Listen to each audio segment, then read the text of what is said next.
Finished up another knife. Did a little something different this time.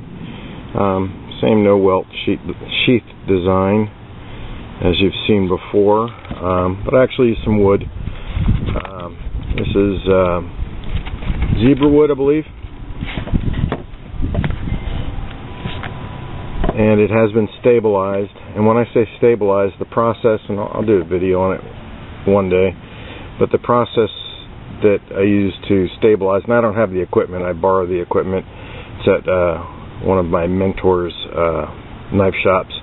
But basically put the material to be stabilized, be it wood or antler or bone, into a hydraulic cylinder, and then draw a vacuum, about 26-inch vacuum I think it is, 24-inch vacuum, on that cylinder, on that chamber. Let it sit for about an hour, and then introduce the stabilizing fluid.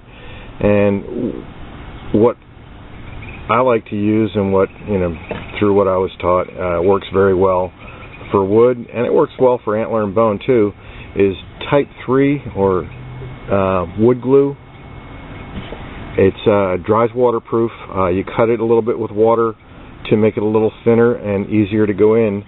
So you draw the vacuum, you introduce the glue into the cylinder after you've drawn the vacuum without breaking the vacuum.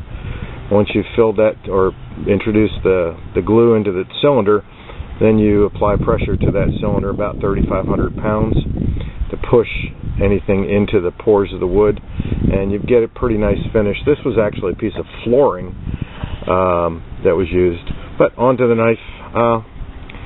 Similar design to one I've done before, but a little bit of a clip point on it. Probably should have used a liner. It would have looked a little bit better to offset the scales, but just wanted to try the flooring and see how it worked.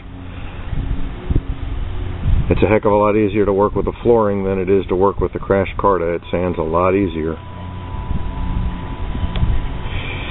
And sometimes in my videos I do the obligatory take a piece of paper and see if the knife is sharp test, like that. And you can shave with it. It doesn't show real good, and after a couple knives, I've got a bald spot there now and there's hair on the knife, but after a couple of knives you've got no hair left on your arm. You move to your legs and pretty soon you're a bald guy. Well, a couple of people have told me that cutting paper like this is not a real test to tell if the knife's sharp. Okay, maybe they know more about this than I do. It's very possible. I'm still learning. They said I have to use a phone book or a page out of a phone book because the paper is lighter. So here's a light, flimsy piece of paper out of a phone book. Oops, maybe they're right. Who knows? I don't know. Seems to do okay to me.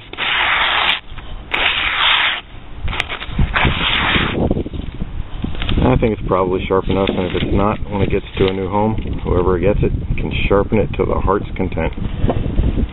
Thanks for watching.